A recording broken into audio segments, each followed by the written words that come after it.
नमस्कार विद्यार्थीगण। तो काफ़ी अंतराल के बाद हमारा मिलन हो रहा है, वो भी अंतर्जाल के संचार माध्यम से, वो है स्मार्टफोन से। लेकिन कुछ भी हो, ये मिलन बहुत ही फलदायक साबित होता है, क्योंकि आप मेरे लिए विद्यार्थी रूपी होते हैं और मैं आपके लिए शिक्षक रूपी होता हूँ। और आज उसी भावनाओं को अपने हृदय में स्थापित करके चलिए शुरू करते हैं हमारा 5वां पाठ 10वीं लोक भारती संपूर्ण का, और वो है गोवा जैसे मैंने देखा। मित्रों, ये पाठ ही बहुत सुंदर है। आप अभी पढ़ते जाना इस पाठ में। ये बात है कि इस पाठ में आपको कुछ कठिन शब्द दिखेंगे, लेकिन ये पाठ बहुत सुंदर है। तो चलिए शुरू करते हैं। इसके लेखक है विनय शर्मा जी, जो काफ़ी प्रसिद्ध लेखक रह चुके हैं।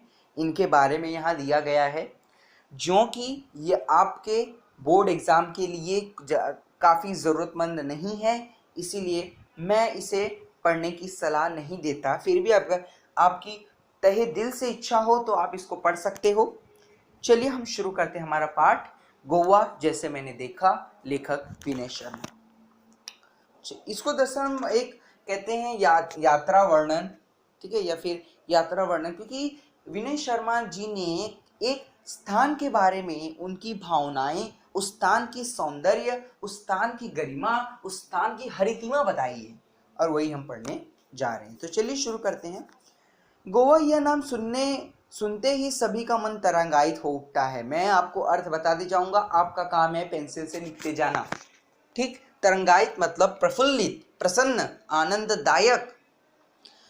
और हो भी क्यों ना, यहाँ की प्रकृति, आबो हवा, अंडरलाइन वातावरण, जीवन शैली मतलब लाइफस्टाइल का आकर्षण, अट्रैक्शन, ये ऐसा है कि पर्यटक खुद ब खुद अपने ही आप यहाँ खींचे चले आते हैं। देश के एक कोने में स्थित होने के बावजूद यह छोटा सा राज्य प्रत्येक पर्यटक के दिल की धड़कन है। छोटा सा राज्य मतलब state, you might be knowing that. दिल, हृदय, धड़कन मतलब हार्ट बीट्स। तो यहाँ ये क्या बताया गया है मित्रों गोवा के बारे में। मैं काफ़ी शब्दों को इंग्लिश में बताऊंगा, क्योंकि मुझे आपको समानार्थी शब्द नहीं देने, समझ रहे हो, मुझे आपको समानार्थी शब्द नहीं देने, मुझे आपको इस शब्दों के अर्थ समझाना है। इंग्लिश में समझोगे तो आपको अच्छा रहेगा, क्योंकि मैं हिंदी में दूंगा तो फिर वो आपको नहीं समझ में आएगा। लेकिन शब्दार्थ अगर आपको लिख के चाहिए तो वो शब्द मुझे आप दे देना, आप कमेंट में लिख देना, मैं आपको उसका हिंदी बता दूंगा, ठीक है। फिर आप मुझे मैसेज करने में आपको हिंदी बता दूँ, लेकिन यहाँ मैं आपको इंग्लिश में दूंगा जिससे आपको समझ में आए।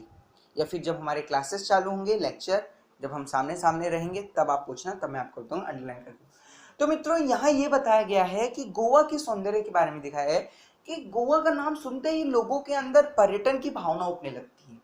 पर्यटन मतलब टूरिज्म, सफर, यात्रा, शब्दों का अर्थ एक ही है, लेकिन सबका मतलब एक ही है, लेकिन सबका उच्चारण अलग है, सबकी भावनाएं अलग, समझो। तो गोवा एक ऐसी जगह है जिसका नाम सुनते आपके अंदर रहता है, चलो कब यहाँ पहुंचे, कब गोवा का आनंद उठाए। वहाँ का वातावरण ही ऐसा है कि वहाँ का वातावरण ही मनमोहक है। लोग, अगर आप किसको बोलो चलो गोवा, वो क्यों मना करेगा, वो मना करेगा ही नहीं, क्योंकि लगभग सारे भारतीयों को गोवा पसंद है। और ये जो छोटा सा गोवा राज्य है, ये अपने में बहुत सुंदर है। छोटा कहते हैं ना, छोटा पैकेट है लेकिन बड़ा धमाका है। और लोगों को गोवा घूमना बहुत पसंद है, और हर एक जो टूरिस्ट होता है, मतलब पर्यटक, उसको सामने अगर आपने गोवा का नाम लिया तो समझ लो उसके जाने की इच्छा शुरू हो जाती है। यही कारण है कि मैं भी अपने परिवार के साथ इंदौर से गोवा जा पहुंचा। खंडवा से मेरे साड़ू साहब भी सपरिवार हमारे साथ शामिल हुए। खंडवा मध्य प्रदेश में एक स्टेशन है। तो यहाँ लिखा हुआ बताना चाहते हैं, बस ये नाम सुनते ही, इसके बारे में सोचते ही, गोवा के बारे में सोचते ही एक ऐसी उत्तेजना मेरे अंदर प्रकट हुई कि मैं इंदौर से गोवा जा पहुंचा। मतलब मैं पर्यटन के लिए तैयार हुआ और आखिरकार पर्यटक स्थल पे पहुंच गया, वो भी अपने साड़ू साहब के साथ, जो मुझे खंडवा से ज्वाइन की। 23 नवंबर को जब गोवा एक्सप्रेस मड़गांव रुकी तो सुबह का उजास हो गया था, मतलब आगमन हो गया था। एक टैक्सी के हॉर्न ने मेरा ध्यान उसकी ओर खींचा और हम फटाफट उसमें बैठ गए। टैक्सी एक पतली सी सड़क पर दौड़ पड़ी। तो मतलब यहाँ क्या बताया गया, 23 नवंबर को लेखक पर्यटन करने गोवा में गए थे और वो मंडवा पहुँचे, गोवा के पास एक गोवा एक्सप्रेस से मंडवा मतलब मडगांव एक जगह है वहाँ पर रुकी।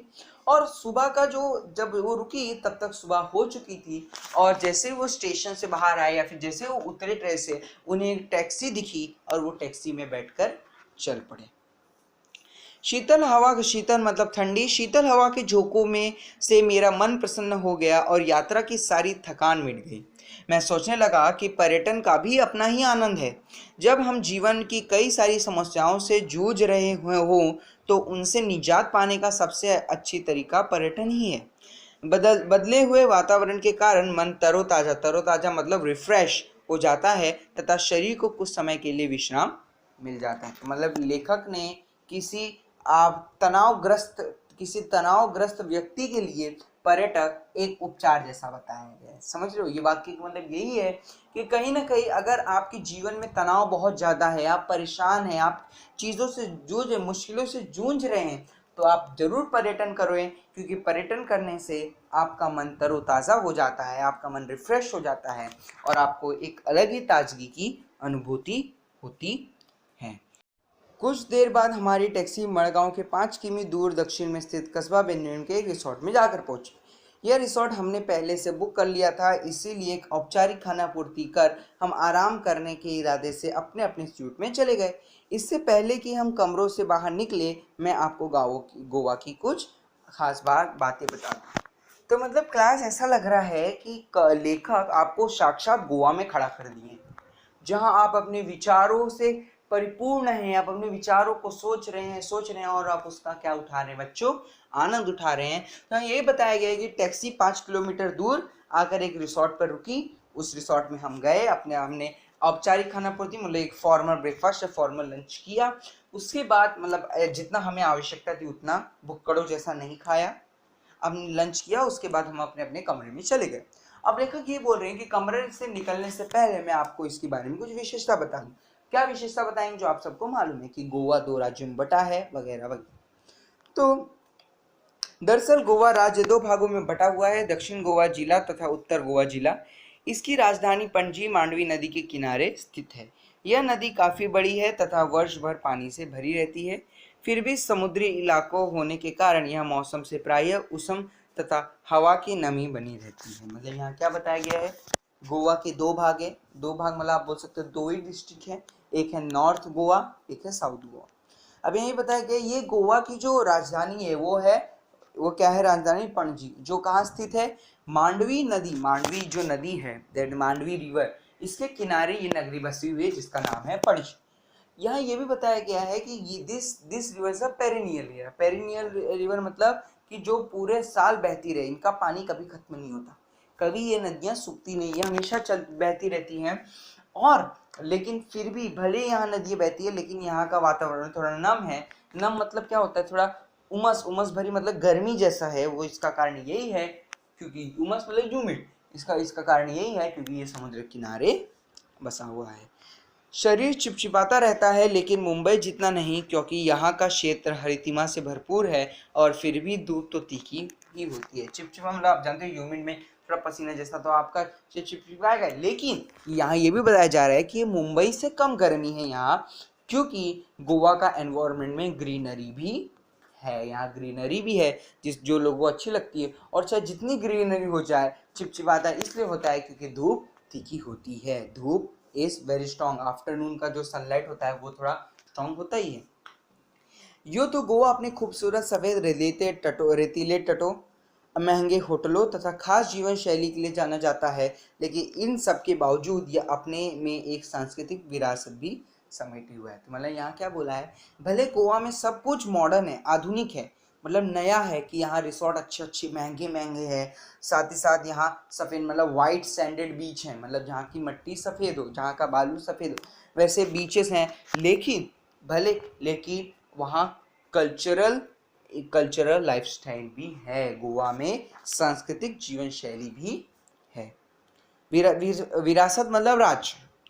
यहाँ की शाम बड़ी अच्छी होती है, तो चलो इस शाम का आनंद लेने के लिए बेनालियम बीच की ओर चले। आप भी चले क्योंकि बहुत ही खूबसूरत तथा शांत जगह है बेनालियम। तो मतलब लेखक आपको भी लेके जा रहे हैं, अपने मन में चलो बैठ जाओ, मेरी आवाज़ सुनो बस सोचते रहो। ठीक कि लेखक चलो बोल रहे हैं कि चलो अब तो शाम हुई, इतना सब करते करते शाम हो जाती है, और लेखक बोलते हैं चलो अब शाम को बिना लिए हम बीच पर चले, क्योंकि ये बहुत ही शांत और सुंदर जगह है। खूबसूरत मतलब सुंदर, बदसूरत मतलब खराब। दिन भर की थकान तथा उमस भरी गर्मी के बाद शाम को बीच पर जाना बड़ा अच्छा लग रहा था। रिसोर्ट से बीच की दूरी कोई 1 किमी ही थी। किमी मतलब किलोमीटर। लेकिन जल्दी जल्दी चलने के बाद भी यह दूरी तय हो ही नहीं पा रही थी। अरब सागर देखने का उत्साह बढ़ता ही जा रहा था। तभी अचानक लहरों की आवाज़ सुनाई दी, जो किसी रणभेदी की तरह थी। हम सभी दौड़ पड़े। मतलब क्या बोल रहे हैं कि 1 किलोमीटर दूर था, लेकिन हम चल रहे थे, फिर भी हम नहीं पहुंच पा रहे थे। हमें ऐसा लग रहा था कि हम फिर भी अभी दूर है, लेकिन जब लहरों की आवाज़ सुनाई दी तो वो बहुत ही सुंदर लगा और हम उसके तरफ दौड़ गए। यहाँ ये बताया गया है, क्लास एक लाइन दी गई है कि एक लाइन दी गई है कि अरब सागर मतलब क्लास अरेबियन सी, यही बस आपको बताना था। ठीक है, तो आगे बढ़ते हैं कि सड़क पीछे छूट गई थी, इसलिए रेत पर तेजी से दौड़ना मुश्किल हो रहा था। फिर भी धंसे हुए पैरों की पूरी ताकत से उठा उठा कर भाग रहे थे। खूबसूरत समुंदर दिखते ही मैं उससे जाकर लिपट गया। इधर बच्चे रेत का घर बनाने में जुट गए। लहरें उनका घर गिरा देती तो वो दूसरी लहर आने के पहले फिर नया घर बनाने में जुट जाते। यही क्रम चलता रहा। तो मतलब आप समझ रहे हो कि आपको ऐसा लग रहा है कि आप सच में वहां पहुंच गए हो। लेखक ने इतने सुंदर सुंदर तरीके से बारीकी से लिखा है कि उनके यात्रा का हर एक पहलू का उन्होंने वर्णन किया है कि वो जा रहे थे, फिर जब उन्होंने लहरों की आवाज़ सुनी, वो दौड़ना चाहे, लहरों को गले लगाना चाहे, लहरों से सिमटना चाहे, लेकिन वो रास्ता खत्म हो चुका था और अब बालू आ चुका था। और आप जानते हो रेत में चलना कितना मुश्किल होता है, क्योंकि आपका पैर धंसते जाता है, लेकिन फिर भी लेखक पूरा दम उठाकर, पैर उठाकर अपना भाग रहे थे और जल्दी वो समुद्र किनारे पहुंच गए। सागर को लपेट लिया, अपने तन से लपेट लिया। उनकी इच्छा परिपूर्ण हो गई समुद्र से मिलने की, और समुद्र से मतलब इन नज़ारों को देखने की। और बच्चे क्या कर रहे थे, आपने देखा होगा सी कैसल, जो कैसल बनाते हैं बच्चे, तो समुद्र किनारे रेत के घर बना रहे थे, जो हम कैसल कहते हैं, बना रहे थे, लेकिन लहर आ रही थी उसे तोड़ दे रही थी। बच्चे वापस बनाने में जुट जाते थे। मित्रों, आपको एक बात बताना चाहता हूँ, जैसे हम मुंबई में रहते तो हमारे लिए बीच एक कॉमन चीज़ है कि अरे जब मन हुआ चलो दिखाते हैं। लेकिन जो लोग नॉर्थ साइड रहते हैं, जिन्होंने बहुत, या फिर कहते हैं जिन्होंने कभी समुद्र देखा ही नहीं, समुद्र किनारा देखा ही नहीं, उनके लिए beaches is like something like heaven. समझ रहे हो, वो बहुत इंपॉर्टेंट है, उनके लिए बहुत इंपॉर्टेंट रहते हैं। और इंदौर आप जानते हो थोड़ा नॉर्थ साइड है, इसीलिए लोगों को वो देखने की बहुत इच्छा हुई। इंदौर तो आपको मध्य प्रदेश में है, तो वहाँ तो कहीं समुद्र किनारा है नहीं, इसीलिए उन्हें देखने की बहुत इच्छा हुई थी और वो देख रहे थे। मैंने इन बच्चों से सीखा कि जीवन में आशावाद हो तो कोई काम संभव नहीं। आशावाद मतलब होपफुल, असंभव मतलब इम्पॉसिबल। शाम गहराने पर हम किनारे पर बैठ गए, मानो हर लहर कह रही हो कि बनने के बाद मिटना ही नियति है, यह जीवन का सत्य भी है। मतलब क्लास अंडरलाइन दीज 2 लाइन्स, ये भी लाइन अंडरलाइन करो और ऊपर मतलब ये पैराग्राफ के लास्ट 4 लाइन्स अंडरलाइन करो। बहुत इंपॉर्टेंट है लास्ट 4 लाइन्स। क्या बोल रहे हैं लास्ट 4 लाइन? पहला सबक क्या दिया कि आप हमेशा कोशिश करते रहो। वो बच्चों का घर टूट रहा था लहर की वजह से, लेकिन फिर भी वो बच्चे नया लहर आने से पहले बना ले रहे थे। समझो, इसको कहते हैं आशावाद होना, कि कभी ऐसा मेरा घर बन जाएगा कि लहर चाहे जितनी आए उसे तोड़ नहीं पाएगी। यही आपका जीवन है। आपके जीवन में मुसीबतें आएंगी, लेकिन आपको उसका सामना करना है, क्योंकि दूर भागने से समस्या सॉल्व नहीं होती, सामना करने से समस्या सॉल्व होती है। आपको उसका सामना करना है।